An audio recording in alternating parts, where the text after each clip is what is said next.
to school. I hated it to the core of my being. But there was other things going on with me existentially, so Lisa had taken those classes and recommended, go down. It's good to just move the mind a bit and get the mind, sort of active, because we were in a state of total stasis. And I was so desperate, to think, and just move the mind and just get out of the rut. I actually did go down to this college and signed on for the class. And in its own sense, it was one of the most important things I ever did, Really important. But they didn't cover Heidegger in that course at all. It was just a, beginning. Was it more sort of analytic? Yeah, they covered almost all the, the major philosophers people would know about, like Plato, Aristotle, and Descartes, of course, and Hume, and Kant, and Nietzsche played a big role, things like that, moving up to like modern people like Peter Singer. And the next year I took pretty much the identical class. And it was through discovering all of the flaws, in an extremely rudimentary way. First of all, I'm not a degreed philosopher or even an expert in a subject by any strength of the imagination. My work is entirely syncretic. But through talking with colleagues and then reading subsequently on the subject in America, it became quite obvious even to me, with what little knowledge I had, that a lot of these analytical philosophers, they were like talking up a gum tree. A lot of it was just completely not making sense. But philosophy has this tremendous aura of untouchability, and these are the highest intellects in some sort of, Star Trek thing where there's voices in the clouds, they're all seeing, all powerful minds. And of course, again, in academia, this is very much emphasized.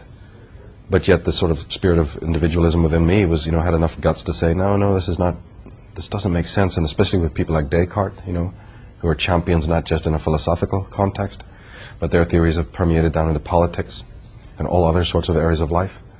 The treatment of animals, the man against the machine, and then more important ideas of like the collective versus the individual. These kinds of things. And the dualism of mind and body. Yes, very much so. Separation of that. Yeah. And in many ways, it's more than just a dualism. Because in Descartes, if you really read Descartes, he had already subdivided body from mind, which is the obvious one, but then world and God as well. There's like, once you've started one form of dualism, it just continues in this hideous inverted tree, And then they set about trying to reconcile all of these, disparate, aspects of their philosophy. And it almost is, okay, wait a minute here, am I getting this wrong? But did you already artificially create these divisions? And then you go through this elaborate process of trying to glue them back together like some kid playing with a jigsaw or a broken toy. Is that really philosophy? And so finally, when I start reading Heidegger, he was asking these same questions. It took 5 years to even understand what he was saying at all. In fact, I could say up to about 5 years reading his own work, I had no clue what the man was talking about at all. And my understandings of his work came through other commenters first. And also, what intrigued me about him was that he was such an expert on the great German poets, and Hölderlin, and on Rilke, and some of the existential poets. Rilke being from Prague originally, but lived for a long time in France. And these were people that I was up on. My tradition coming more from the poetic side, and so to have a philosopher like Heidegger who drew so heavily on the poets, meant that I would have to continue the process of discovering what he said. And if you don't speak German, of course, even philosophers know that's a problem with Heidegger, because it's probably better to understand him in the idiom. So the etymology and the drawing on philology. So all of these were handicaps, which would have normally put another person off. But within Heidegger's work is such an incredible, mellifluous, poetical, antinomian, voice. Which to me, later on, I'd know how to define it more. Oh, this smacks of Taoism, this smacks of even aspects of Jainism. No, I'd be able to put a language to this later. At the time, it was a completely raw, primitive thing where this fella's saying something, stick around, keep penetrating it. I knew to stick around. And even though I was a novice in philosophy, I had come from other traditions, like I said, the poetical and mystical occult. So I never, when I read Hegel, when I was reading, I go to these academic classes when I started learning philosophy.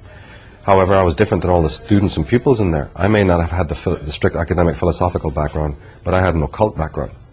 So it was no difficulty for me then to read the Hegels and the Descartes and all of these people in both a religious, theological understanding, and more than that, a hermetic, would probably be more accurate to call hermetic. And then later on, lo and behold, you actually find out that many of these actual philosophers were themselves. I mean, this was a surprise. I didn't realize it at the time. But the Hegels and the Schopenhauers were very much enamored. This goes even for Nietzsche. Were either highly influenced or at least deeply involved in studying these other traditions. So in fact, rather than feel alienated from reading their work, slowly even a greater bond happened. And if that had not have taken place, then there would have been no way to really get into Heidegger's work at all. Because one of the actual avenues, there's several avenues into the work of Heidegger. One is from the strict philosophical point of view. The other is from the existential point of view. The other is from the linguistic point of view. We can maybe talk a bit about that aspect, people use that as a way into his work. And believe it or not, the other one is a mystical way in. He may have never said that or admitted it in so many words, but it nevertheless is the case that the Book of Tea and the Tao Te Ching, right, and other Oriental philosophies certainly, influenced his work. I think he said, I remember it was a book by Suzuki, he said everything you said in there, that's an embodiment. I've been trying all my life to say. Yeah, that's right. That's right. And it didn't come out as strongly, but he was known to have read these works. They were on his desk, and basically he never denied it. Heidegger's famous for never admitting anything, right? But again, that's his own idiosyncrasy, and that should be respected rather than condemned. I consider him a very deep thinker, and certainly has changed my life profoundly. Because if a philosopher doesn't change your life intimately, individually, I really fail to see the point of studying them, reading them, teaching them. You know what I mean? It becomes a completely a food for the mind type of affair. But let's just maybe talk about the linguistic aspect. George Steiner, and other people who've been very helpful. So people coming to Heidegger for the first time, but have a background in linguistics. For those who come into Heidegger for the first time, and have a background in linguistics, then the George Steiner work, by getting into the philology of Heidegger, is very important. And what I only know about the linguistic aspect is that Heidegger was really concerned with Sprach, the speech. And this is one of the poetic elements of his work that hypnotized me so much. In his later life, he even emphasized that there's a very difference between chit-chat, which is what everyone does, and Sprach, which is the speaking. And in true speech, when you're speaking about philosophical ideas, and this is almost Socratic in the way he puts it, is that also even the pauses between what you say, the silence in between, is part of the speaking, is part of the enunciation. This is magnificent. But more technically speaking, he was a man who basically had problems with every philosopher in the whole philosophical tradition from the time of Plato, including Plato. He was more forgiving with pre-Socratic philosophers, but had endless problems with Aristotle and Plato and the whole tradition. He loved the Greek language, and he believed that many of the Greek terms, because Greek was the first, well, this is arguable, but for technical purposes, Greek was the first language to work in philosophy. Many of the words of philosophy come from Greek, like onto and all of this. And he believed that there was already contamination in the outset regarding the language of Greek and its application. This is a linguistic thing, and time to go into it deeply. And he believed that the culprits were these Athenian philosophers. And to speak very broadly about it, he believed that Aristotle and Plato had taken philosophy off into a completely other direction, and it was no longer philosophy. And he said that it's because in metaphysics and in philosophy in general, the real meaning of life is to do with being and existence. And that they had sort of stepped past that. They use those terms, they speak about it. But in their mind, and again, I'm not using Heidegger's words here, I'm using my words. I have to emphasize that these are my interpretations of Heidegger. I'm not a Heideggerian expert or anything like that. He would, in my words, I interpret Heidegger to have meant that these Socratics, as well as all the philosophers that stem from them, and including their refuters, are interested in with what is called essences. There is actually a big controversy, a dichotomy in philosophy about existence versus essence. And this turns up time and time again in the work of Heidegger, because which came first. It's like the chicken and the egg type of concept, right? To put it very simply. And essences is basically that which you can't see with your senses. And of course Heidegger would critique this. But to put it in simple terms, is that an essence is obviously, like for instance God is an essence. God is obviously not hiding or lurking behind the clouds. He's not hiding in the woods somewhere. You know, I've described it in the article. He's not hiding in a cave waiting to be discovered by some Indiana Jones type. He's a concept of the mind. He's people's abstraction, saying, oh, we think this all, you know, came about through some primal cause or omnipotent intelligence. So basically, without talking religious terms, then that's an essence. And there's many other kinds of essences as well. It does really begin with Plato and the forms. Yeah, yes, exactly. Now Plato had this heavily. Plato's work was imbued with all of this. Now don't forget, the first person who comes to Plato, and it depends how you come to Plato. If you're coming to Plato through a theological background, you're going to love Plato. Because on paper it sounds wonderful. It sounds absolutely wonderful. You know, that all reality is an illusion. You know, and behind it is the real, which he called the forms. Which are archetypes. Somebody would go, oh, I understand that. That's the antitypes, the archetypes, the forms. Yes, but then, okay, in book after book after book, including the Republic, he never nails down what these forms are. He doesn't explain them in any type of detail. We've never been able to find them, and in 2,000 years, we haven't made a single ounce of progress to discover what these so-called forms are. So again, they were a hypothetical construct, which I describe as a mysterium. That's a singular word meaning mystery, mysteria meaning the plural of that. And I believe that the world, that's why I did this article and DVD, is because I believe that the world is mysteria haunted. Right? It's a philosophical concept.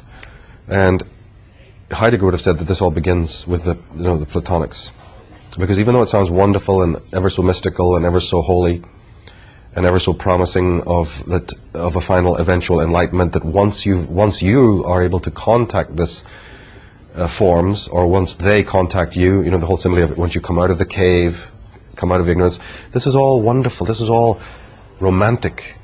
And when it's these holier than thou toga wearing, you know, Athenian thinkers, this has enormously hypnotic, you know, it's a huge sell. Until Heidegger comes along with the bad news that it's all a bunch of bunk. But by that time, you know, the rational school had already basically foundered. By the time of Heidegger and the existentialists, the rationalists had died under their own weight. So his job was slightly made a bit easier. Nietzsche is basically the man who put the you know, he's like the Clint Eastwood, come on sucker, you know, puts the bullet through the forebrain. Heidegger was the burial guy. He's the guy who, you know, dug the grave and covered it over.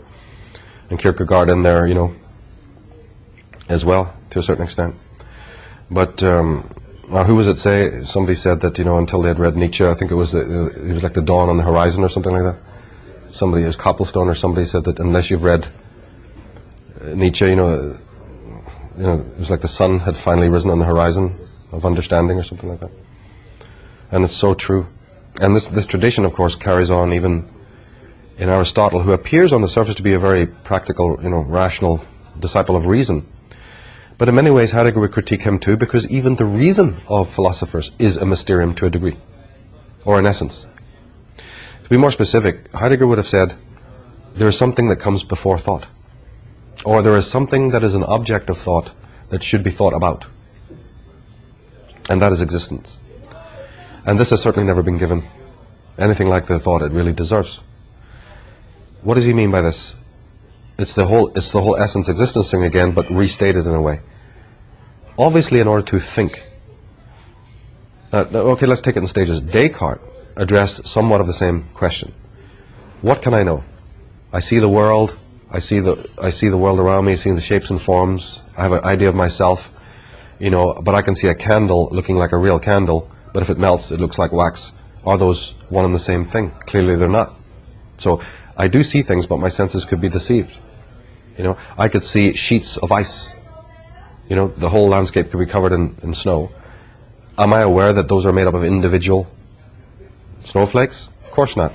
But they are, right? So, again, it depends on perspective. So he started then to say, you know, I have to basically start with doubting everything I know.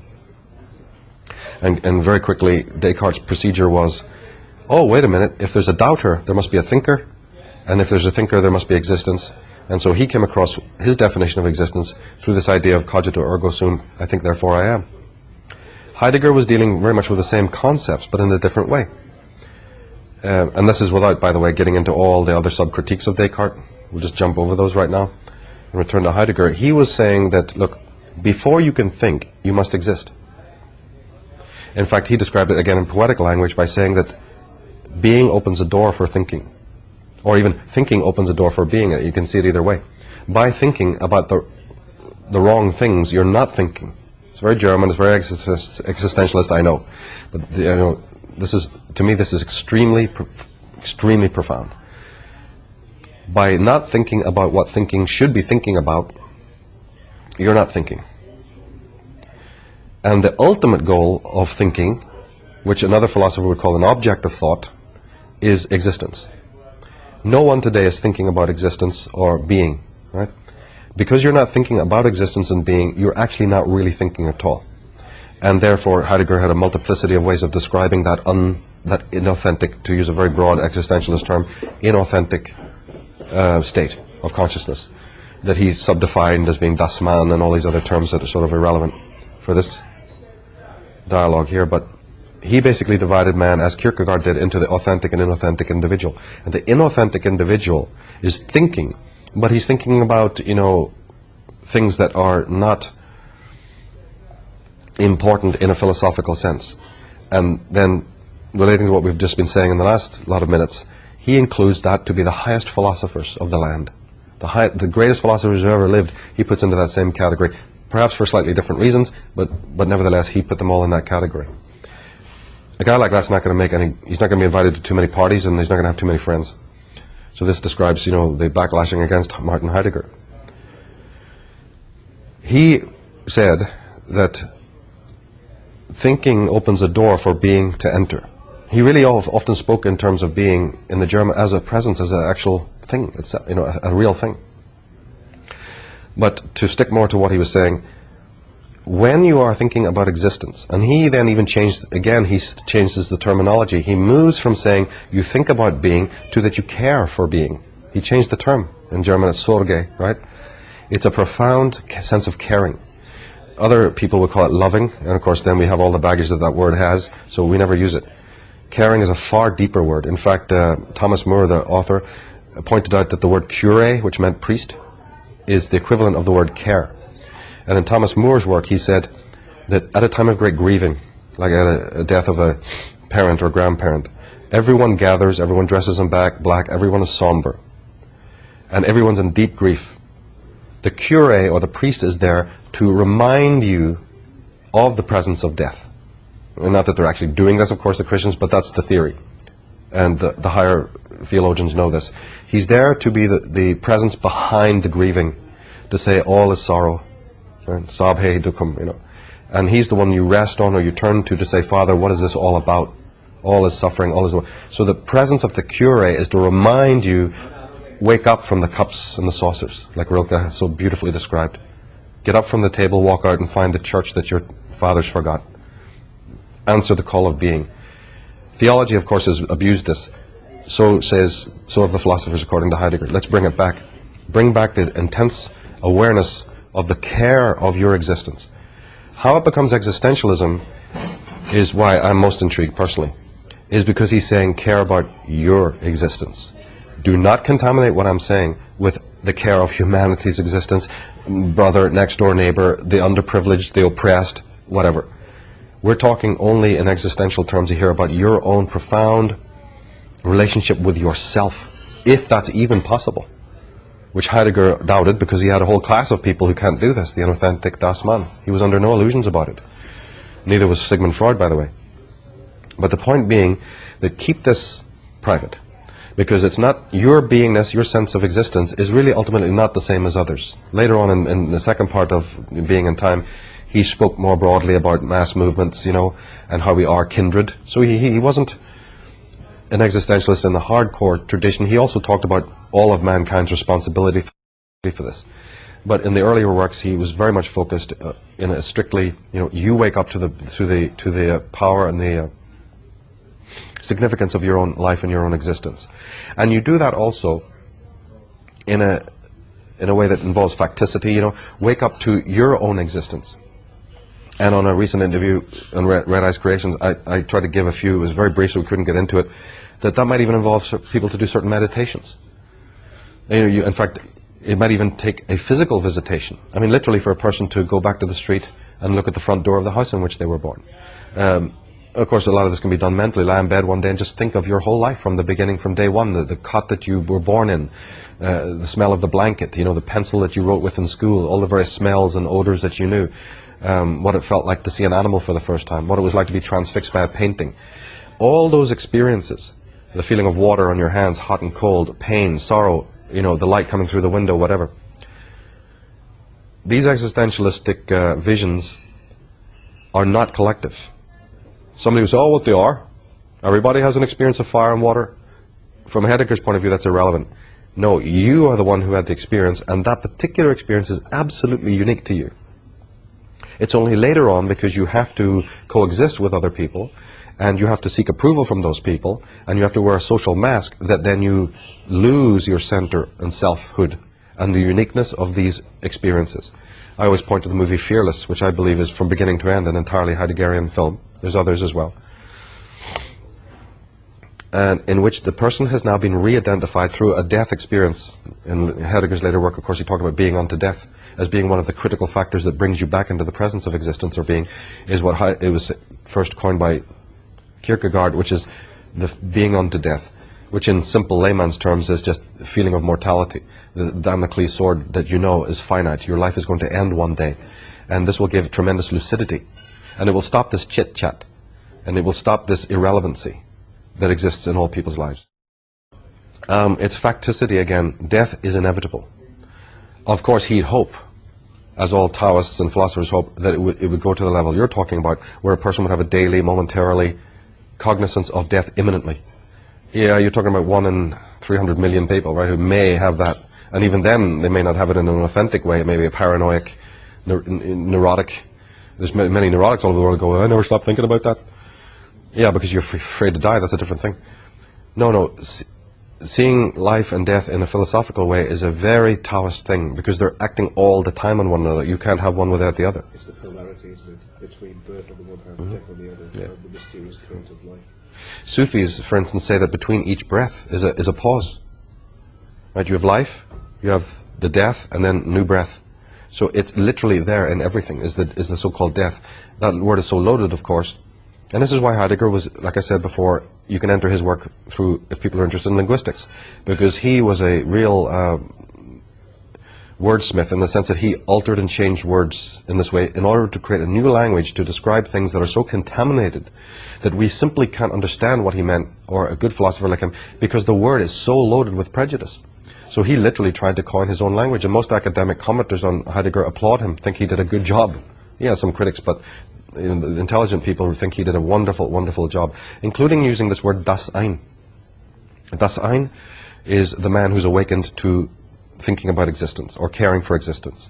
He used this term das Ein, as opposed to another kind of man who couldn't give a monkeys about it. They're called das Man, and that meant not just an individual man, the hollow man of T.S. Eliot, but the mass man as well. It had two terms. The they, yeah, in German, exactly. And you see, the other fascinating thing for me, as I said or hinted earlier, is that I was unable to understand Heidegger in his own idiom. But what I did understand, I was relating because of the other paradigms I'd been long exposed to, like art. For instance, for all my favorite artists were surrealists, like René Magritte and Salvador Dali and Giorgio de Chirico and all these people. And they are putting into painting or putting into aesthetics the teachings of these great existentialists. So, and same with the poets like Rilke and all this. And not only that, but even in modern movies, I think Heidegger has, you know, people should realize just how important his philosophies are in music, even in many rock bands, and certainly in modern movies. It's part of the reason why, you know, I wanted to start doing this work more publicly at this aspect of my own life, is because I see it so much now, you know, and this existentialism permeated into literature. We couldn't have a Hermann Hesse. You couldn't have a Colin Wilson. You really would be handicapped today. You know, the whole outsider, Steppenwolf, you know, loner type of individual, this idiosyncratic loner type, is all the product of these kinds of thinkers. Okay, we know it more in fiction, but it actually started somewhere. He was speaking about a very caring thing, in a way, a sort of compassion that no Christian has ever come close to. You know, although he probably hate that word. Again, care, this deep sense of awareness, but tried not to broaden it so that it becomes collective. You can't care for another person. You can't love another person. This is all nonsense.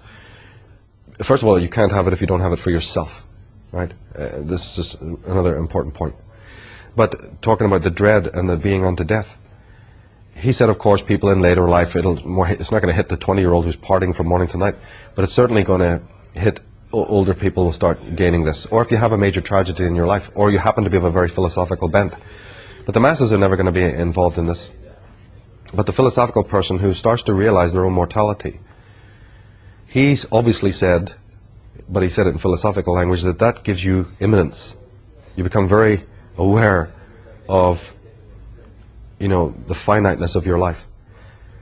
In poetical terms, how this is expressed, and this is again one of the most things that affected me so deeply, again because the background was from art, is that then what about the inanimate?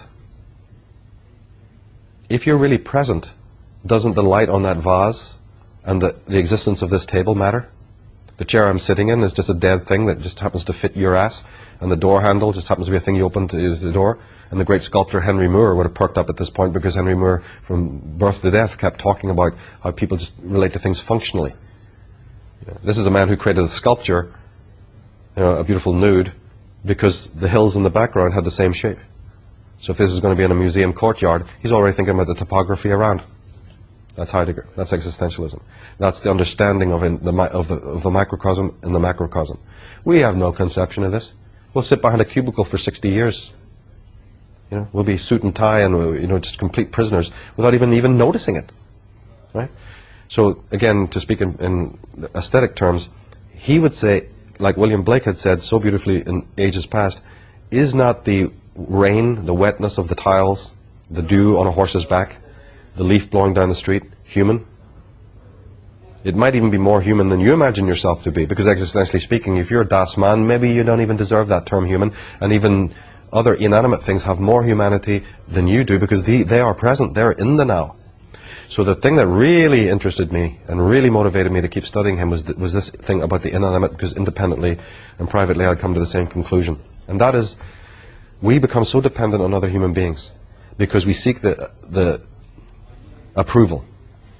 We need their cues and affectations. Then, unfortunately, like all the psychologists have so many times pointed out, and then you don't get it.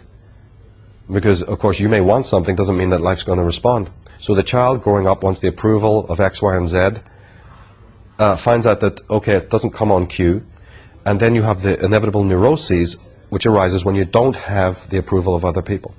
And then you have the psychic breakdown. This is one of the things that makes you a non-human being. It's because by not receiving what you think you need, because you're now so dependent on others, and if they don't give you the cues and affectations back, because you're too fat, you got pimples on your face, you speak funny, whatever it might be, we know all this stuff. When you don't get that, then you become a neurotic individual.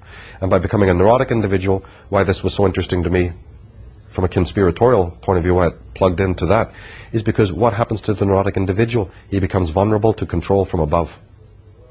So people who think this digression into Heidegger is just, what the hell's Tsarion on about now? He's, got nothing else to do but this. It's fundamental to the whole understanding of the matrix or architecture of control. Because that neurotic individual who's become not only fixated on expectation, fixated on goals, fixated on the approval of other people, who will now conform and do anything to get that approval, meaning weaken his sense of self to the point where it doesn't even exist, etc., etc., etc. Demand other people around him, including his most intimate people in his life, to do the same thing to receive that approval. Who will play games with other people to say, if you're not giving me the approval, I'm not going to give it to you, and then we have the normal dysfunctional relationships. All of this is basically creating the mud that creates the bricks to build the global village and the New World Order. Now, Heidegger didn't go down there and stuff like that. He was an academic, and he kept his critiques of humanity in a philosophical context. But that doesn't mean that other people can't come along and take a philosopher's work and apply it in other areas, you see. So this was very, very important. So with one level, I was intrigued by what he was saying, and you could interpret it as he did in this beautiful poetic way. And by the way, just as a anecdote. When Heidegger spoke in the classroom, the entire college would be outside the door and lining the hallways, including the teachers, to listen to the way that he spoke, the way he used language and the way he explained the most simplest things.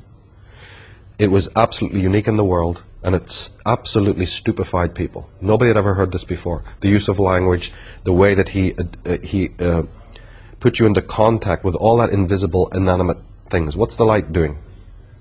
The light's changing every 5 minutes. The clouds pass. You know, you are here, but you're not aware of that you're here, you know.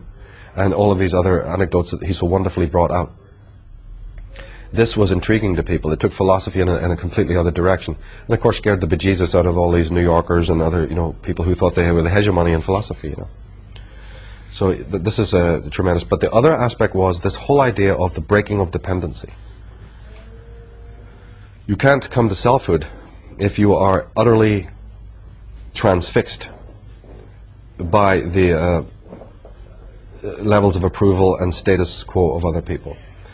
Then if we shift gear a bit and talk about that, Heidegger also, his ultimate metaphysic was that there is a reality, but you're never going to find it. First, if you don't have the care for being, that's fundamental. But even leaving that aside, you're never going to find it expressly through the operation of reason. Oh, don't say that. Well, the philosophy is based on that. What are you talking about now? He said, I've already told you that thinking is later, it's one stage later than existence. Reasoning is one stage later yet again. How can reason ever know its parent? Any more than a baby at 3 can understand that its mother has her own name, she's dated X, Y, and Z, she likes this kind of perfume, she has her own life. It's impossible. The child only sees an image of the mother in relationship to its own needs. It cannot understand what parenthood is or any of these other things.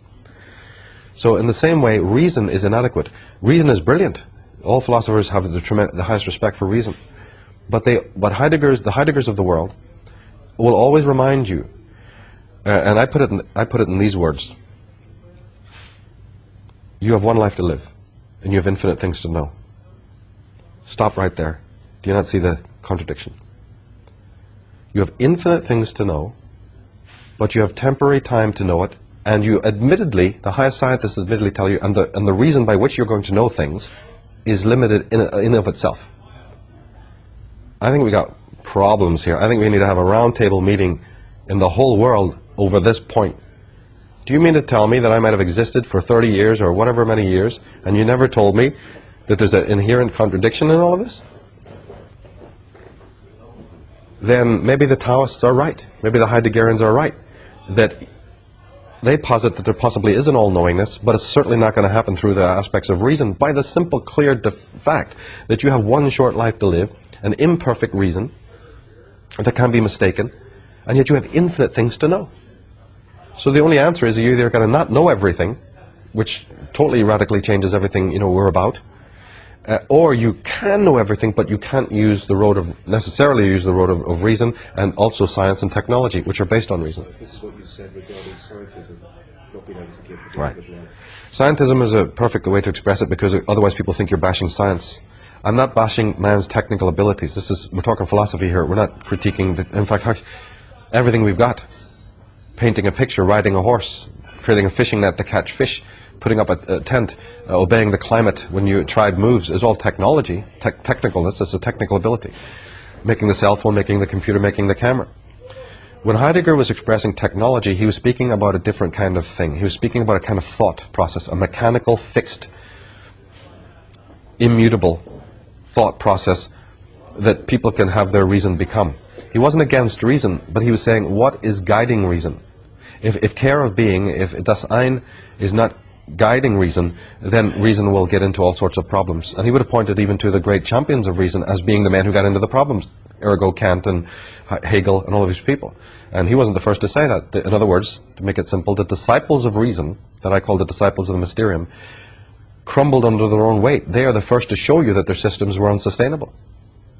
Heidegger would have said, there you go, that's what I'm talking about when I say that reason operating on its own is incapable to have all-knowing.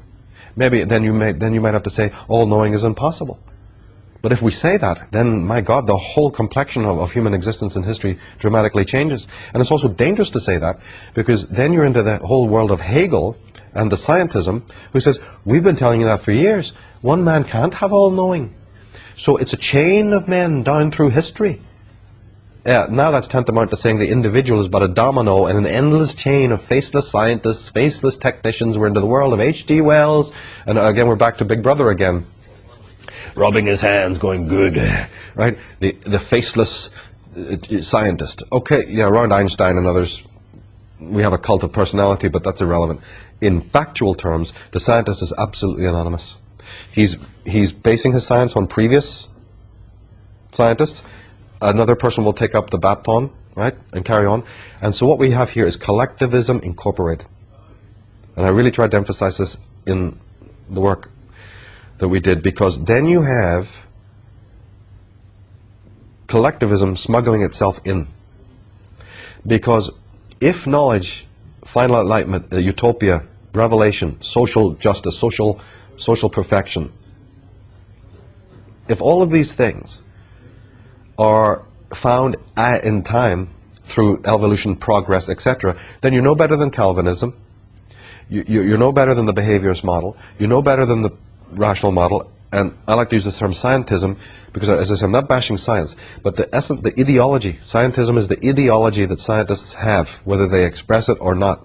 Behind science is an idea that progress comes tomorrow after the selfless sacrifice, the altruistic, personless discovery of all of these mini test tubes dressed in white to come to this final revelation. It's no better than the religion. In fact, that's what scientism is. It's a theology of science.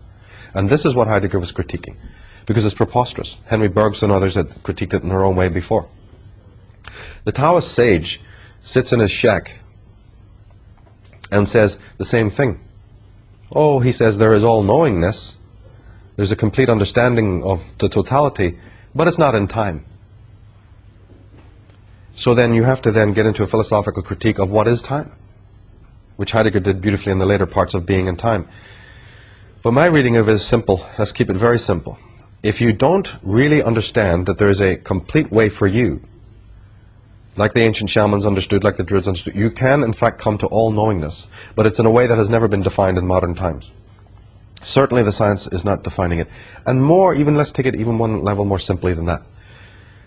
Science is all about Archimedean points. Just like Plato, they want to find that adamantine platform from which you can phallically view the whole world of reality from a fixed point.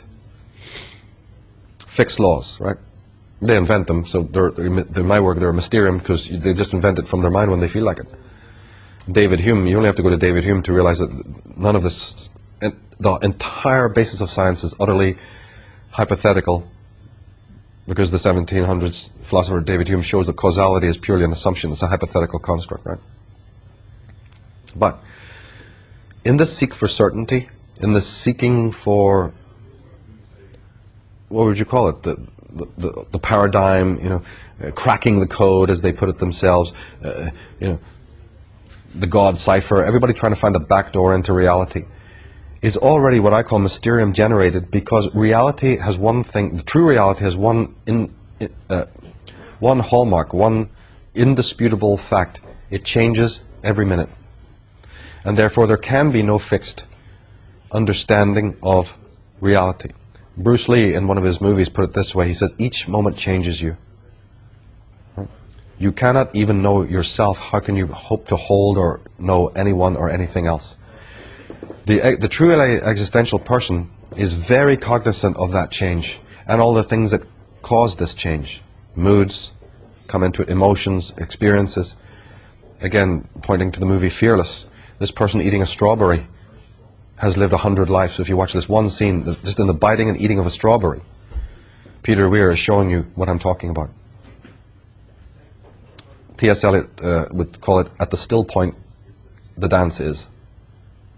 That is where the dance is, at the still point. And this can be found in all the deepest shamanic traditions.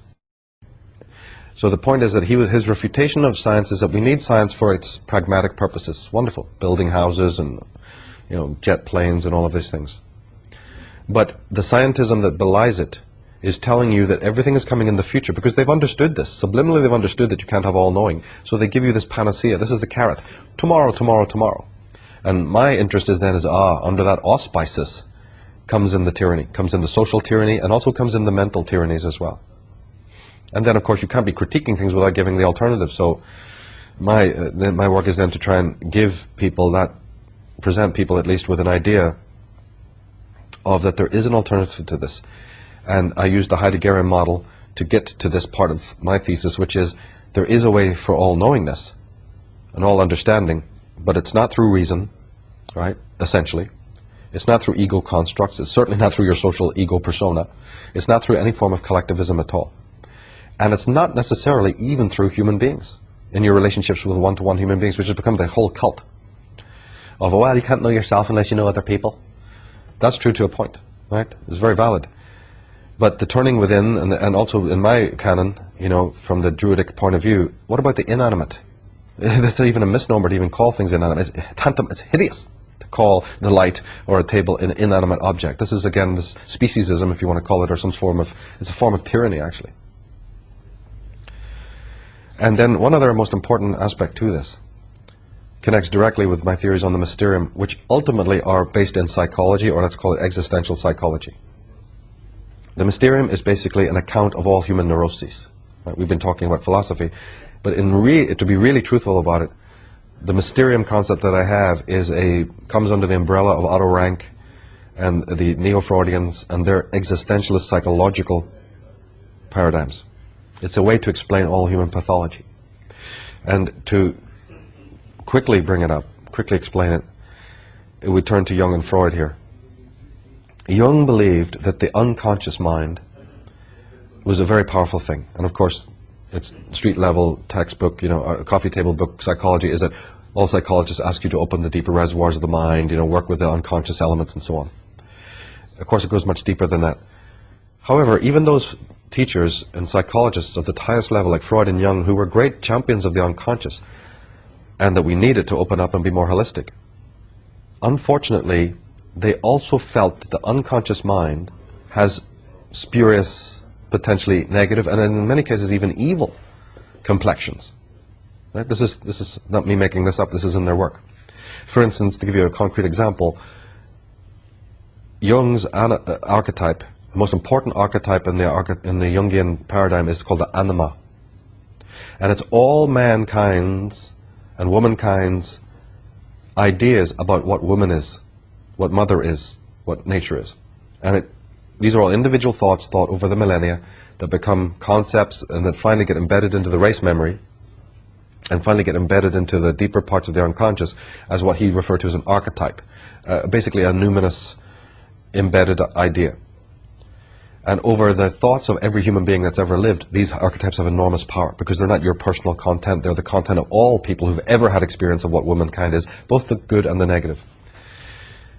And there's the key word negative, because in the normal accepted understanding of the archetypes, which again is the content of the unconscious, all archetypes, according to Freud and Jung, have this ambivalent split personality. I said Freud there, people go, no, you're wrong, Freud never even talked about the archetypes.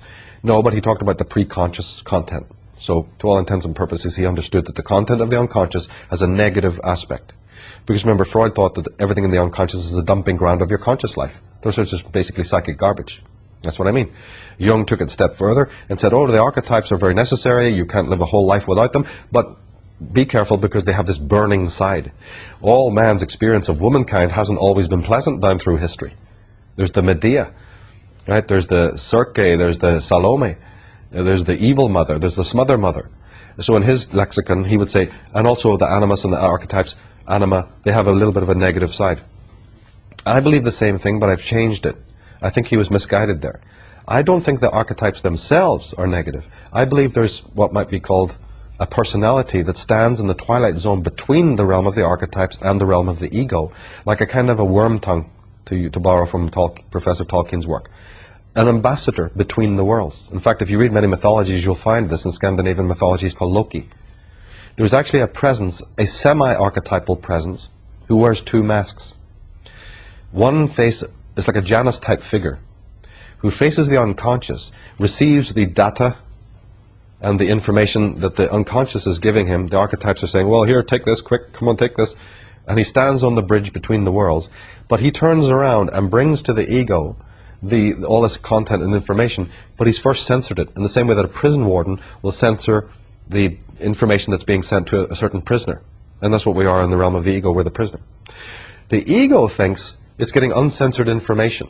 Well, first of all, the ego has its own defenses against the unconscious, but even leaving that aside, when unconscious content comes into the ego, as a matter of fact, it's already been processed by the intelligence network. And down through centuries, we imagine that this is good data. Actually, what this is to do is to bring in unconscious content, because the Mysterium knows that without any connection to the unconscious, you have instant pathology and the ego would be imploded. So, damn it, we need to have those rivers in some form coming into the ego. But the last thing you want is a complete connection between the two worlds. So Jung believed it's the archetypes who have this ambivalent character. I believe, like William Blake, that all the content of the unconscious is holy. If you read William Blake's poetry, you will never understand either his iconography, his poetry, or anything he talks about without understanding that this man looked upon what he called the imaginatio, imagination is his word for the unconscious, as being 100% sacrosanct. And he believed that anything that is negative, anything that is evil, and he certainly believed in that, is not of that world. It's either of the ego world, or he had other explanations for it. Coming back to my own take on this, he believed that the imagination is where your selfhood lies. And the ego has a need to not bond with that. So I believe then that the psychologists who say, beware the id, beware the unconscious, because it will overwhelm the ego, have been mistaken. The id, the unconscious, does not seek to overwhelm the ego, it seeks to embrace it. And it is only because of the disinformation and misinformation of what I refer to as the Mysterium, which is this parasitical evil twin of the ego, if you will, that over centuries of misinterpreting the nature of our own unconscious to our ego, that the ego has a very ambivalent and fearful relationship to the unconscious. What's this all about? It comes back to your question about dread. When you say about people having fear of death, I know what's happening in people's mind as soon as you say a concept like that. You're thinking of death out there. The real dread that the existentialists were talking about was this, because remember, in German it's Angst. Anxiety and fear are not the same thing at all. Fear is a legitimate fear. Shit, that lion's going to eat me. That's legitimate fear. It's fear of something, isn't it? Yes, outside you, and it's a real fear. Shit, a bunch of skinheads are coming around the corner, let's go. Right? That's real fear. Angst is some indefinable aspect of yourself that you're not in touch with, that's keeping you awake, giving you depressions, making you feel real low, you know, all the mood. That's anxiety. The dread, when Heideggers are talking about being unto death and the fear of death, he's not talking about, oh, there it is, you know, death, I might be hit by a train tomorrow. Of course we don't bother with thinking with that, and if we did, we'd be neurotic. He was speaking about, you know, I'm not going to go out, you know, I might get a cold if it's raining, drop a rain on my window, you know, I'm going to catch pneumonia type of thing. Sounds like my family. Anyway, the point is that, you know, yeah, if you kiss a girl, you know, she's going to get pregnant. The thing is that the angst is an internal thing. You know, it's like Clint Eastwood in High Plains Drifter. It's what people know about themselves inside that makes them afraid. You know, it's what inside we have the fears. Touching that positively is good, but the ego has a tremendous feeling that this thing that it is defined in negative terms as this murky ocean, this pleuromic, nebulous, threatening unconscious, is ready to wash up and overflow it. And you have this imagery throughout psychology and even now in the mainstream. This has no meaning for Blake. This has no meaning for Rilke. This has no meaning for Holderlin. This has no meaning for, you know, the existentialist poets, or for Dali, or any of these people. It had no meaning for Nietzsche. Nietzsche's going, dive in. Dive in. It'll be okay. You'll float. What? You know, no, let's build some canals. Get a boat. Where's my oars? You know. He's going, no. The Hopis are saying, it's okay, let go. Let go. You'll handle it, right? So we have this consciousness, which is the boat. And we have the oars, which is the ego. And the more you're pumping the oars, you're letting the ego decide on your navigation system. Without the oars, the boat will just follow the course of the river. So we're not we're not, how would you say it, debunkers or deconstructionists in the sense that we don't want to have consciousness or egoism for that matter. But we are saying that the river knows where it's going.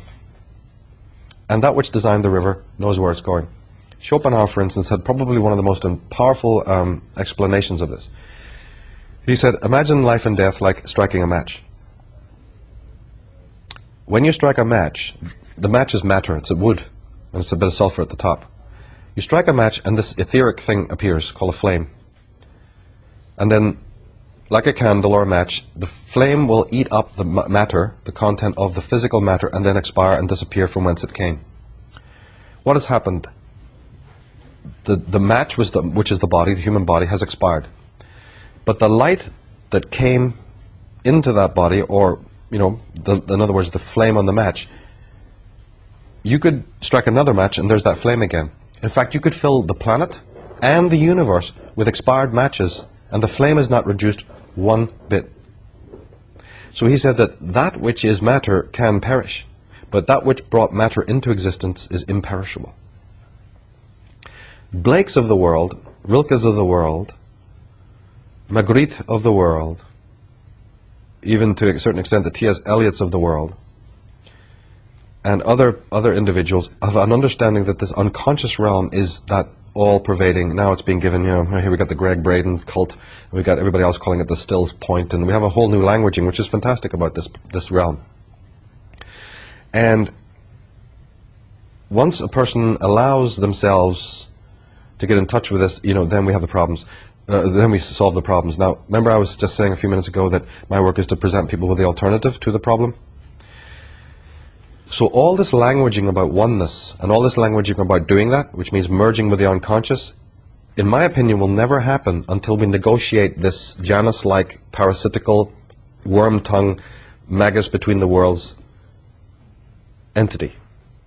So all talk about, yeah, it's going to happen, merging with the unconscious, bit of yoga, bit of shamanism, you know, you haven't dealt with the real problem.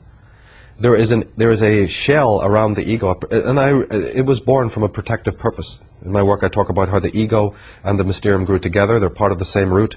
They grew from the trauma of the world which is caused by physical catastrophe. It was there for a reason. But it likes its suzerainty now. It feels it's the great protector of... It's what the Gnostics called the demiurge, by the way. There's many other ways of languaging this depending on what tradition you're coming from. And, you know, the Christians will call it the tempter and all of this kind of thing.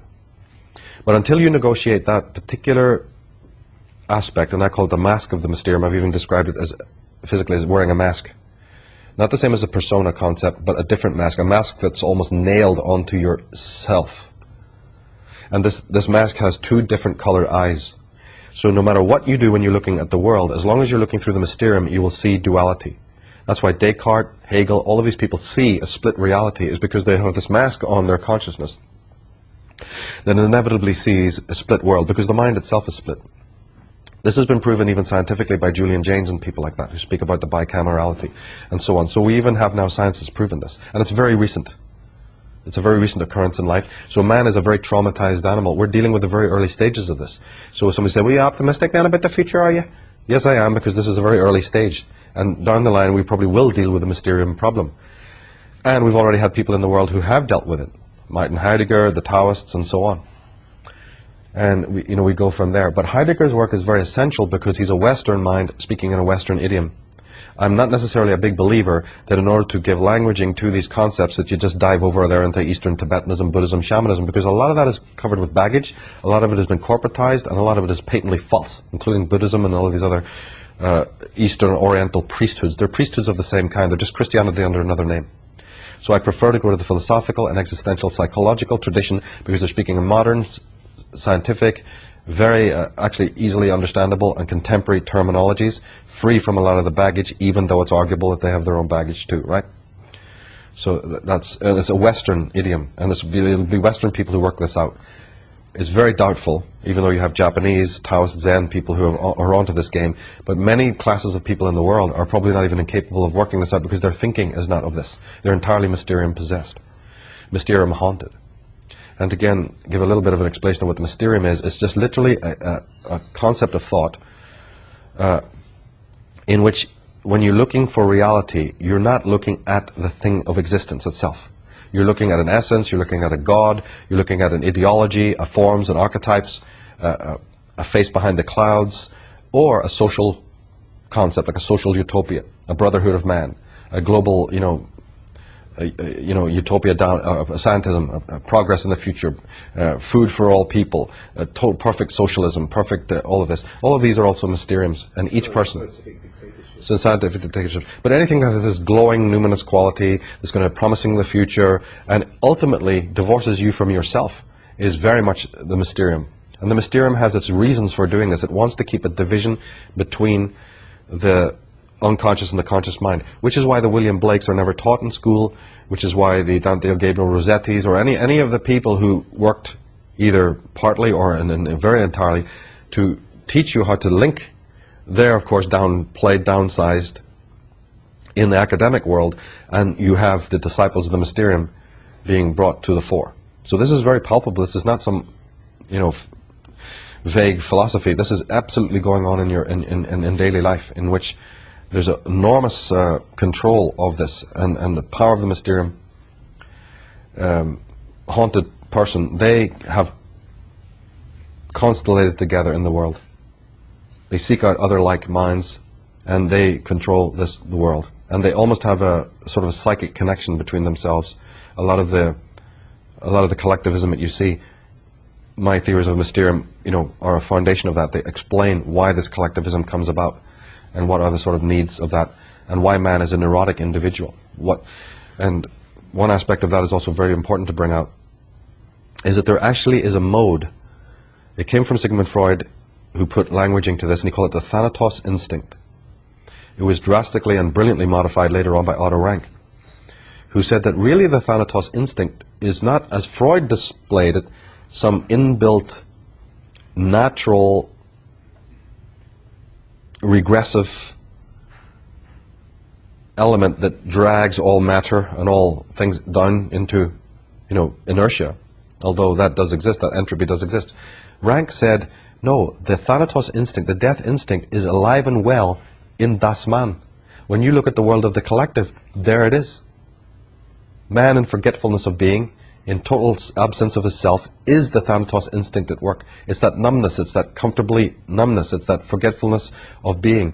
And this was very important because there is actually a function in the ego itself to self-destruct or auto-destruct if and when the presence of the unconscious really tries to integrate with you.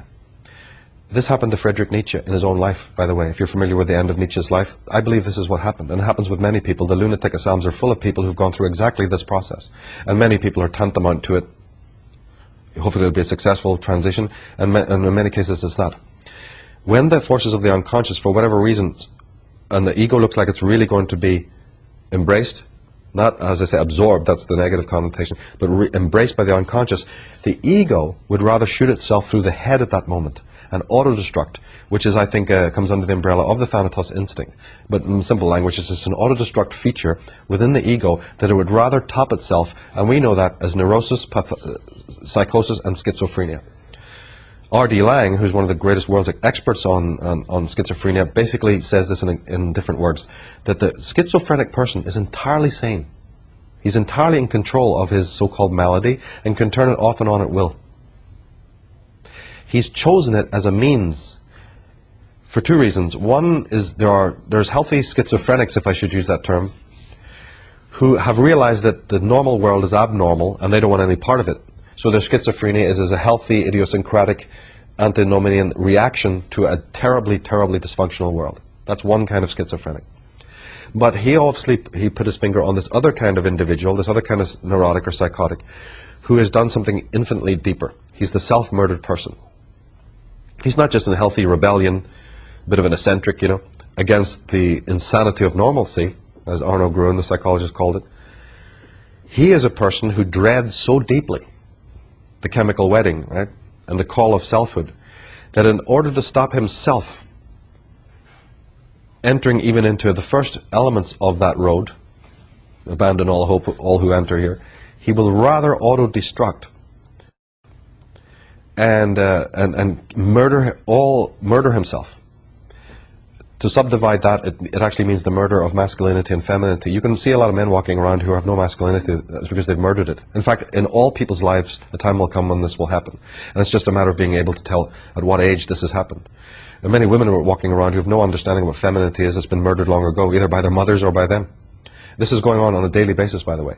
But rather than getting into the deeper aspects of this, which I hope to deal with in future work, I just call it the death of the self, or the murdered person. The self-murdered person.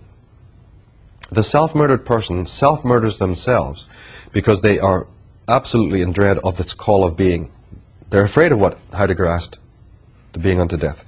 However, don't you notice that schizophrenics still seem to operate in the world and eat their food and talk and watch TV, and it's like one flew over the cuckoo's nest, they can play basketball and stuff. So actually, from the world's point of view, from the merely superficial world persona point of view, they're still functionaries. In fact, most of the people you meet in the world working in the corporate system are about as schizoid as you can imagine. But in fact, the more manic you are, the more you fit in, the more you're given kudos. So the person who is schizophrenic or pathological or even psychopathic is actually quite able to function as a normal person. In fact, this is the definition almost of psychopathy or sociopathy, is that they have the most, in fact, there can be the most essence of grace. The essence of cultivation and all of these things, and charm. This is well known. There's even books being written about it now. Although very few books go into the dynamic of what creates a person like that. So as a matter of fact, they seem to be comfortable in the world of the real, the world of the persona, the world of the collective. But inwardly, this is where their problems are. And this is what, my Mysterium thing addresses, as the existentialist psychologists also started to address shortly after Freud's work. See, another way of languaging this is that human beings have ideas about reality that are not necessarily reality itself. You don't need me to tell you that. Psychologists are the experts at showing you that you're doing that. And there's even elements of science that will show you this. In order to open a door to being, there's many approaches. We give some examples earlier about maybe that a man needs to think back at his own existence, use his memory, or physically go to the places he grew up. I mean, I did this. I did it consciously. I went back to London, I went back to Belfast, I went to places that I'd gone to school.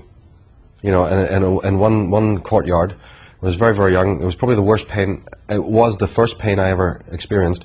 Was tripping in a hole, running as a little boy. This is basically nursery level, 4 or 5 years of age, and tripping in this hole in the grass and literally twisting my ankle and feeling pain for the first time of that extreme dimension. That was my pain, right? Others would go, no. Everybody suffered things like that. Yes, but then I would respond with what Tennyson said in Memoriam. In Memoriam was written about the death of his friend Arthur Hallam. And he addresses this collectivist, individualistic thing. And in the poem it's so beautifully put, where he says, everybody turns to me and says, why grief? Grief is everywhere. You cry for your friend and you mourn, but you do it too much. It's like Hamlet. What are these robes of black you wear? Why are you in the sable? Yeah, give it up.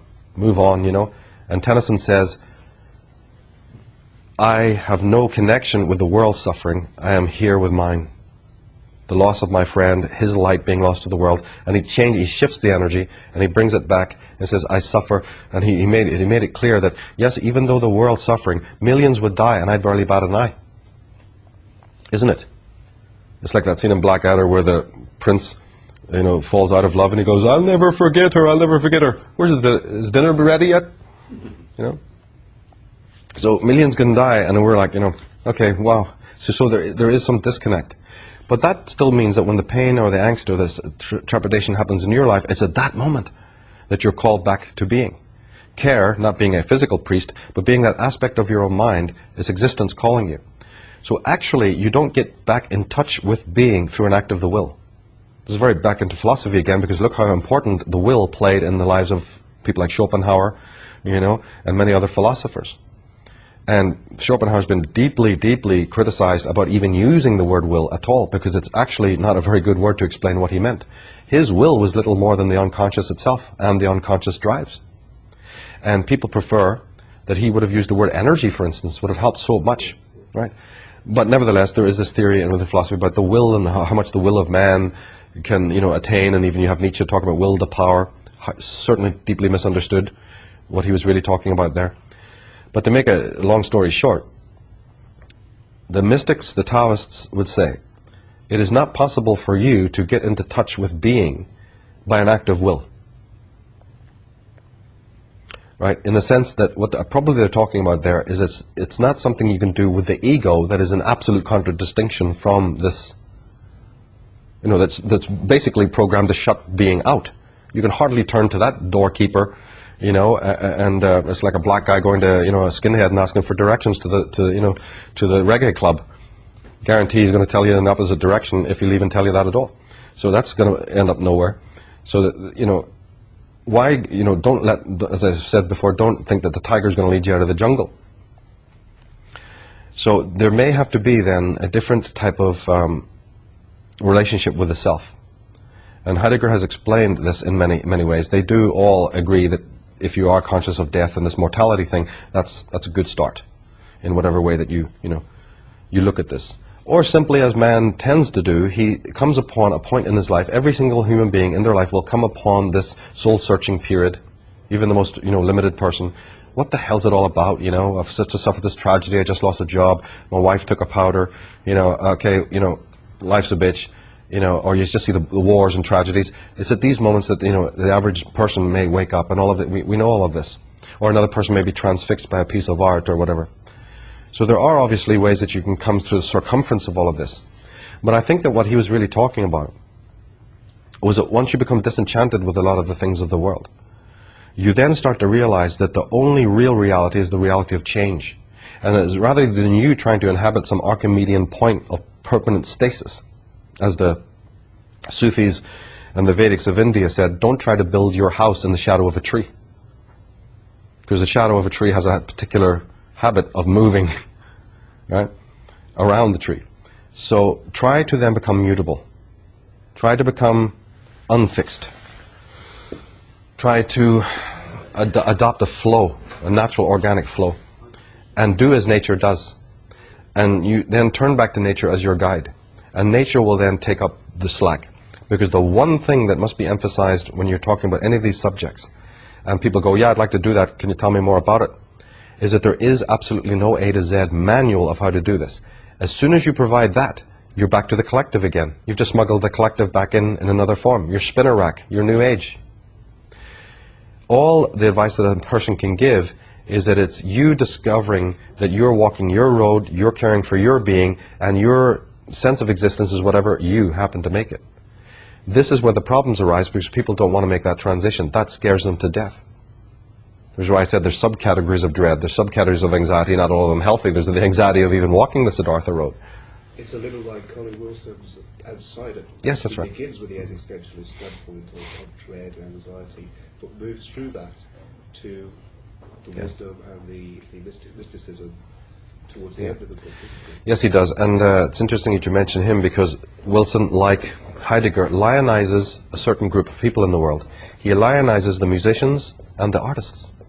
And that means that there's almost a fifth way of approaching Heidegger, as you correctly pointed out, which is the aesthetic route, particularly through the surrealists. Okay, what does that mean?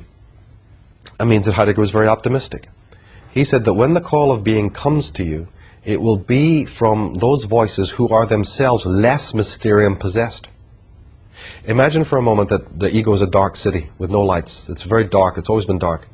But the ego has a large certain little, it's like a little bit of a rat line or a little bit of a smuggler's cove type of effect, in which it will allow a certain caravan of content from the unconscious to pass through. But it guards those. It's like a checkpoint Charlie situation. Come on, give me your data. This mercurial two-faced character, who can inhabit Hades but also Olympus, he changes it to suit, he edits. But that still means that certain channels are opened. And around those channels are these little oases where the artists and the poets, the artistes, as Pink Floyd would put it, what's at the end of the wall, the artistes and the, what does he call them, they all hang around the wall. They're close to the wall. They're not actually out of the wall, but they hang around the wall, and they're sort of the, these derelict types. So the artists and the poets are listening to the other side. Their ears are open. Ultimately, the shaman is one step above that. But generally speaking, the people we bump into who inhabit this twilight zone, they are hearing and listening to the noumena. They're listening to that place. And they're the only ones who will transmit to us, through the minstrel and bardic tradition, the muse will speak through them. In other words, the self will speak through them. It's not going to speak through the scientists. In fact, as we progress down through time now, we're going to have some very serious problems with this. The global village is, in my rendition or interpretation of global village, it's what this is. It's a perfect prison to make sure that each man who's inhabiting it has no unconscious. And so what we're seeing today in today's technological world is the replication of the unconscious. We dealt with this in the Architects of Control DVD. There's a replication or artificialization, or what's called a simulacra by the philosopher Jean Baudrillard. Is man becoming as plastic as he can be, as technological as he can be, and also through the virtual reality paradigms and the implanting and all of these other paradigms, is the replication of an artificial unconscious, because the real unconscious is ready to be buried. Religion was doing that under the name of theology, building the gates, or as William Blake would so perfectly put it, binding my joys and with briars. Right? Binding my joys and desires with their filthy briars. You know, he's incredible language for this. Now the theology got exhausted, even though they're still around, and the scientists said, we'll take over the job, bricks and mortar time, and we'll continue building the wall that stands between us and the self, which is ultimately reality. So therefore, at the little gateways and the little broken holes in the fence stand the artists and musicians. And he said that in these people is the only real chance, still, they congregate, and they are disseminators or broadcasters of this, unconscious element. Not all, of course. There's lots of things we could say about that genre and everything, but in pure sense, he spoke about the high-level artists and poets being the voice of being. And then my interpretation, I changed this slightly, or just emphasize a little bit more, and I'd say that these are the men who are less Mysterium possessed, meaning that they've either torn this Mysterium from their face, the mask, and thrown it down, and so they see reality as it actually is, which has a whole bunch of side problems that comes with it, let's also mention. Or they have come into direct physical, mental, psychic proximity to the Mysterium. When you pull down, and this was brought out in the movie Zardoz, when you pull down the curtain or the veil, or you try to go deeper into that place and seek the self, as Dante met a tiger in the first stages, as when he went to the underworld, you are now, the vulture turns to, you're suddenly targeted. What are you doing? And the Mysterium will now actively, not in some amorphous, unconscious way, but you will now be approached by the guard, these police. And this will obviously drive you insane. And so I believe that men are judged, their psychic constitution is actually measurable in the courage that they have when they come into the proximity of the Mysterium in whatever way is unique to them. Unfortunately, the Nietzsches of the world didn't make it. Others do. And it's almost like a crazy horse succeeds. But these are men who change the world. William Blake said, in his own words, how is it we have come through fires and are yet unconsumed? Right? These are the men who walked into the hells of hells, as Dante did, and emerged sane. They're very few in number. Because the Mysterium will now take you on directly. You will have to deal with that. At Star Trek V, the whole of Star Trek V, which is called The Final Frontier, there's a sort of a man that used to be Spock's mentor, a Vulcan, who is seeking for God. And they even use terms like chakari, representing that they're going through the chakras, they're seeking the final frontier. The final frontier is this, liman that exists between the conscious and unconscious mind. When he gets there, what happens is exactly what I'm talking about. The God that he feels that he meets, it's a very Jehovah-like character, and incidentally, there's all these Celtic or monoliths, these megalithic things that pop out of the ground at the time. That's an interesting aside. But when he finally meets this Jehovah-like figure who pronounces himself to be God, a few minutes later, the main protagonist actually discovers that this is nothing more than a projection of his own face. It's him. It's his alter ego. It's himself. This is magnificent. And then he chooses to dive in and try to kick his ass, and they have this fight. Very much like at the end of C.S. Lewis's book, where he also has a physical combat with his nemesis. At the end of The Prisoner, of course. And at the end of The Prisoner, there's a physical tussle. So this is the contact I'm talking about, where you will literally be brought into the presence of the Mysterium itself. Moses, and the idea of Moses meeting God at the burning bush is another metaphor for this. And therefore, the strength, the existential constitution of a man, his psychic constitution, is measured entirely based on this, of how he's going to then deal with that tribulation. So basically, to finish off, to round it up, is that in the idioms of the poets and the shamans, the poets and the musicians and the artists, there is a tendency to be able to get into contact with this, presence that's been referred to in German as being das Ein, and in other traditions it's called in different things. And if you have to use the word, because you're absolutely coming from the religious world, spirit or soul, by all means. It's just it has so much baggage, it's preferable not to use those terms. But this is the perfect thing, and there are many good examples of this. And of course we know that our love of music permeates everybody's life. There's certain things that, she's going to be there regardless of how many phallic towers you build and how many cubicles you build. At some point, in some other way, that force will enter through music or poetry or what have you. And it will be there in that moment of soul searching.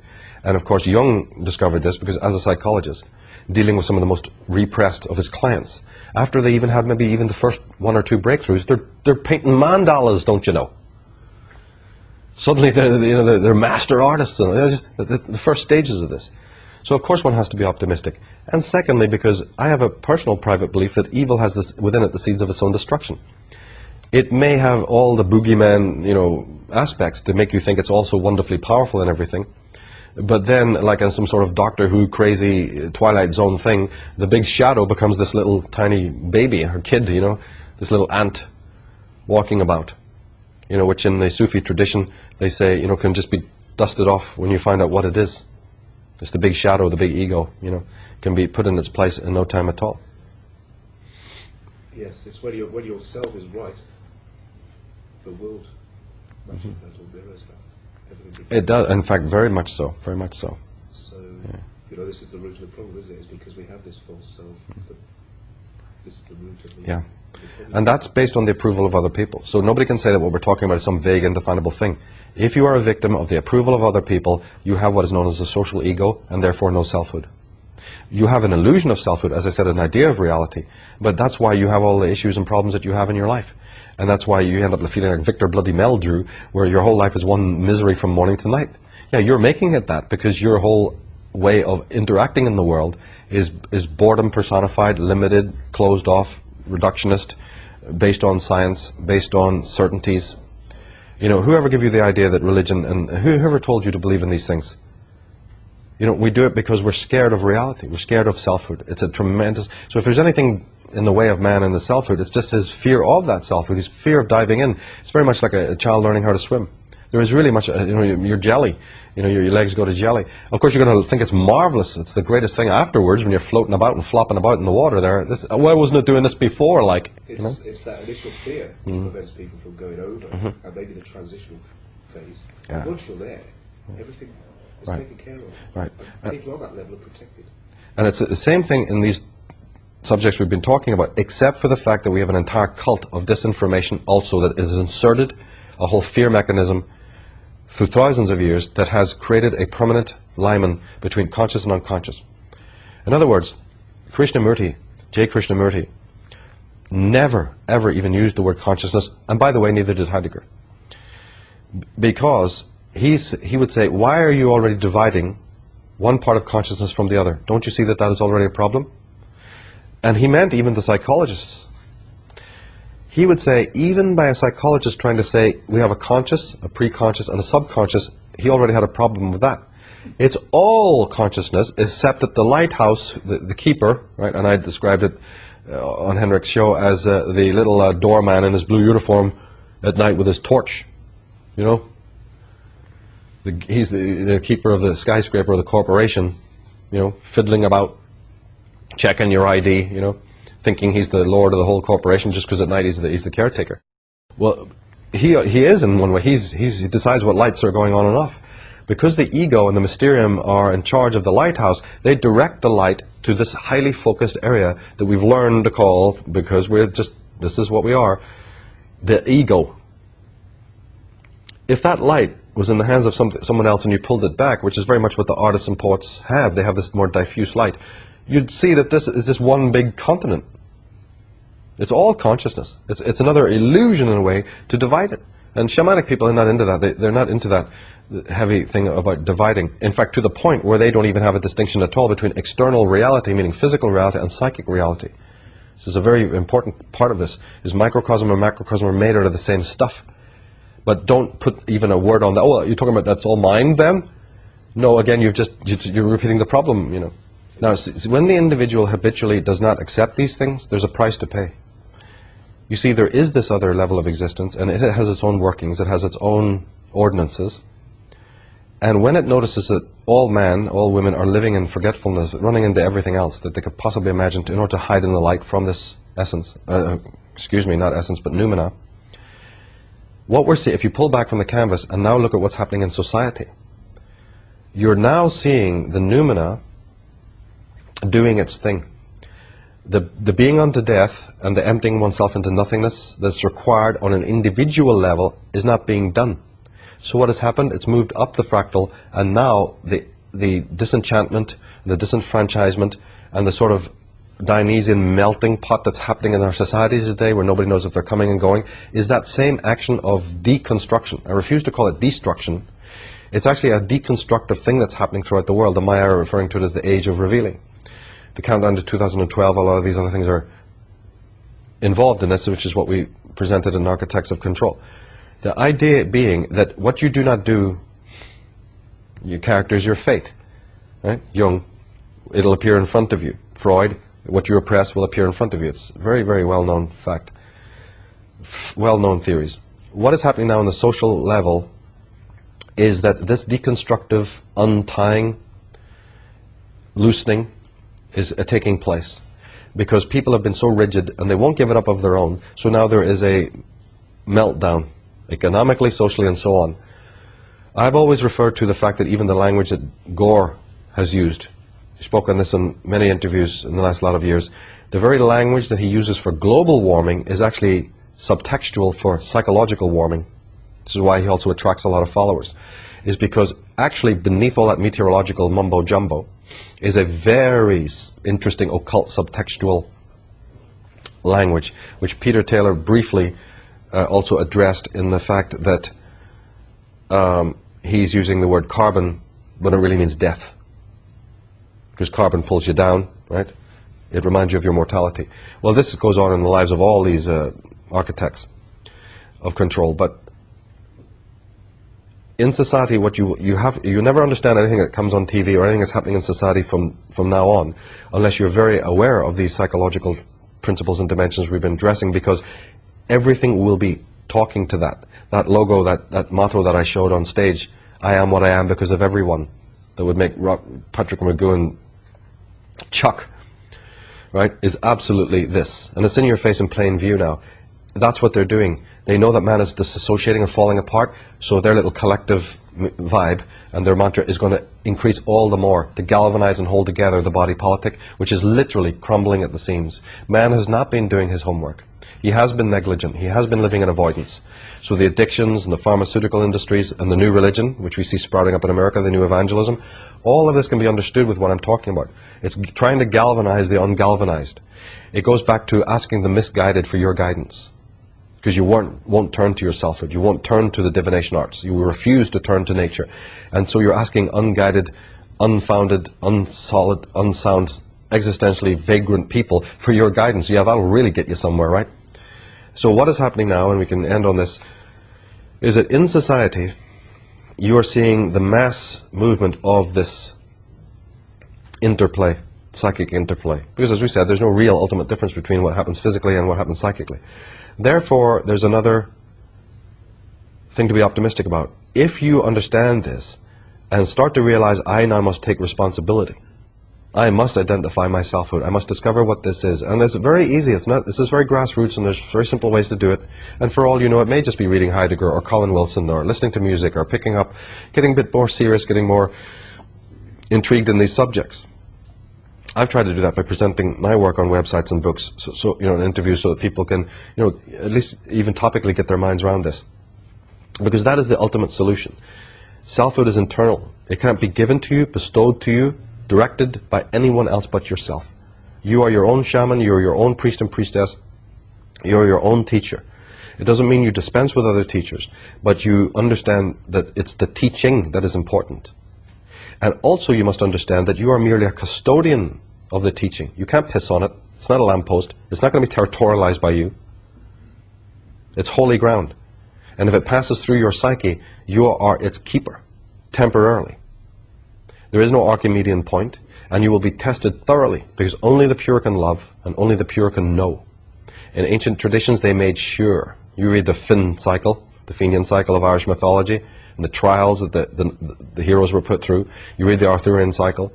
You go to India, you look at the Zen, even in Africa, in South America, the enormous rituals and rites and trials that the neophyte was put through. Hey man, we got it easy today. We've got it easy. But just because, like I said, you don't have to work over burning coals and fight minotaurs, don't for an instant think that the trials have gone away. They're still there. They're just shifted a bit. But they'll still be there to test your ass to make sure that you're pure. Because this gnosis, this knowledge, is not going to be available to the filthy myths of the impure and the toxic. And as I said, they will rather go psychically deranged than approach this, because this is guarded as well. And so when you're looking at society today, realize that it's not a bunch of egalitarian, potluck, free-for-all, mumbo-jumbo. It's not available to everyone. There's only a certain caliber of person who's done their inner work, who is even going to even be in hope of approaching this information.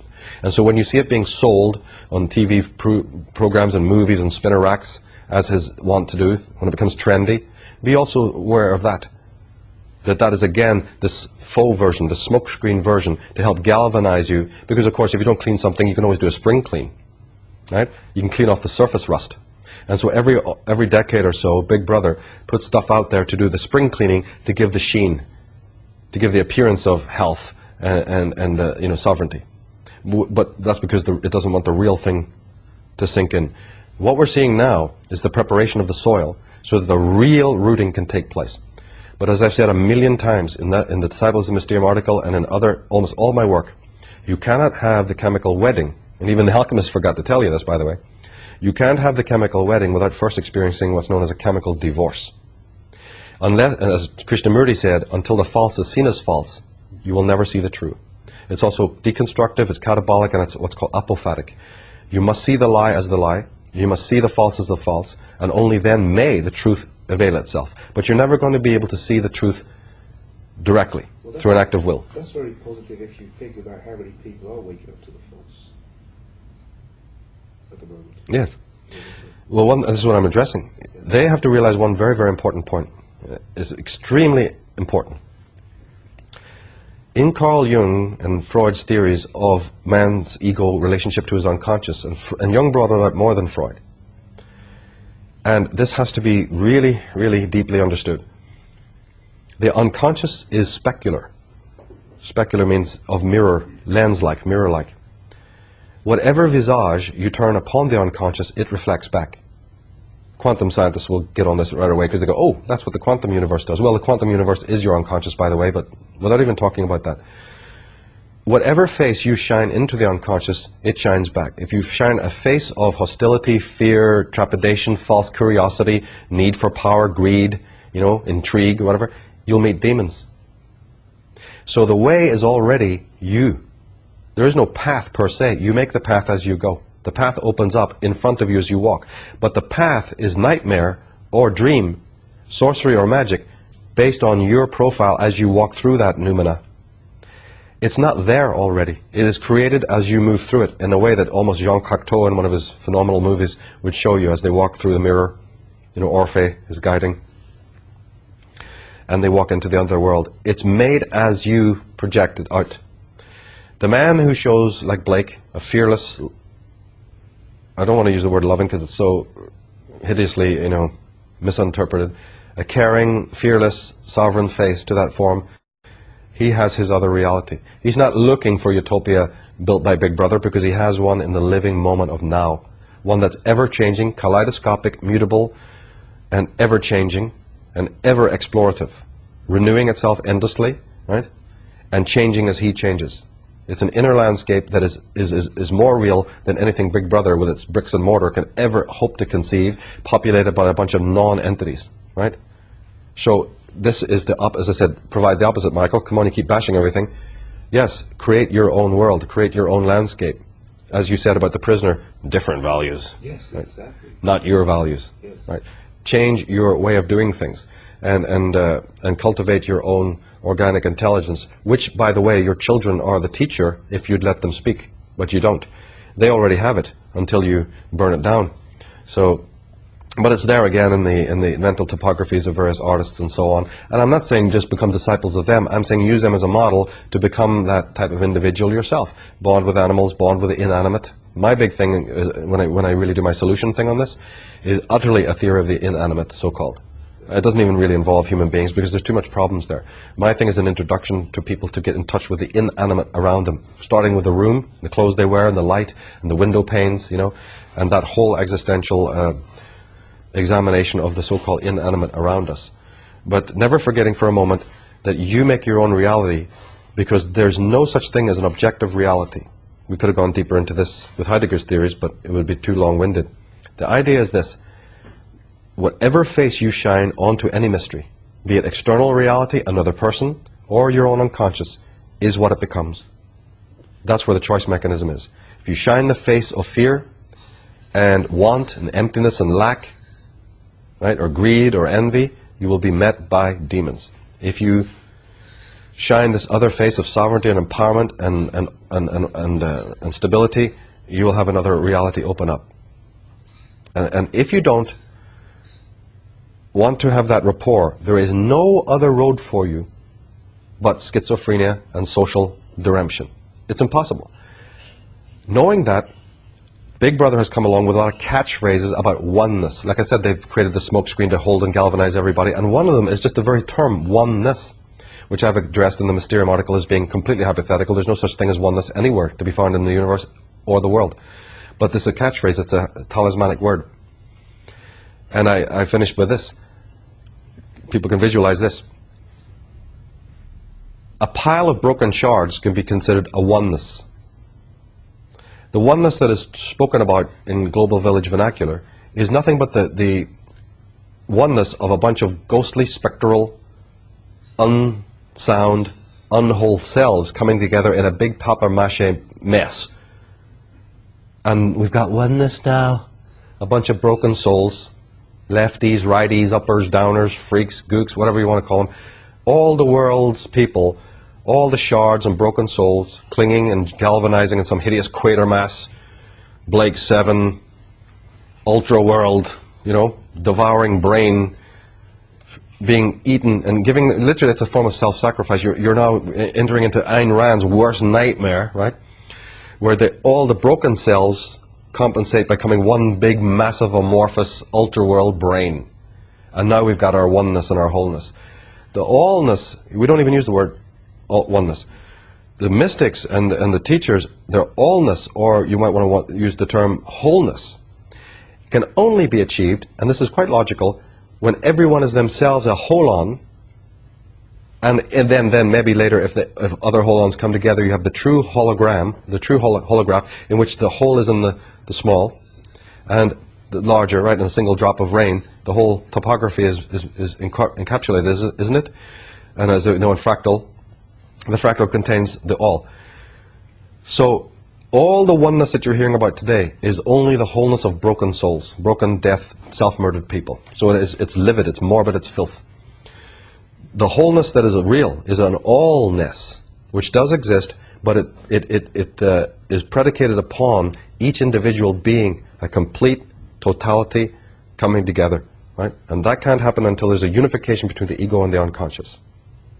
And the study of that takes you into the realms of psychology, right, as opposed to politics and other things. And that's why, you know, my message has now become very much that, blending the world of psychology and various aspects of existential philosophy. That's the raison d'etre of the work that I'm doing now and also in the future. We're doing a DVD. It'll be out in April, called Disciples of Mysterium. Right now, no, it's a Michael Tsarion film. It's part of 3 or 4 projects, including Architects of Control, that's being done. Trees of Life, Disciples of the Mysterium, and various. We're always working on various projects. But actually, the Disciples of Mysterium is now in text form on the Michael Tsarion website. People just click on Next. They'll see a few articles there, and one of them is that, so they can go there, and read it. There's so many other things, that we didn't have time to get into. There's also an interview on Red Eyes Creations, that goes into this as part of a 3-part series, getting into consciousness. In fact, I think those are almost like the first. I would go so far as to say, in that particular context, these are one-of-a-kind interviews in which we fuse conspiracy and psychology together in a way that's never been done before. So I'm very proud of those and proud of this work. So people can just go to the Michael Tsarion website or the forum, and read the text. And by April of 2010, we'll actually have the DVD for people as well on Disciples of the Mysterium.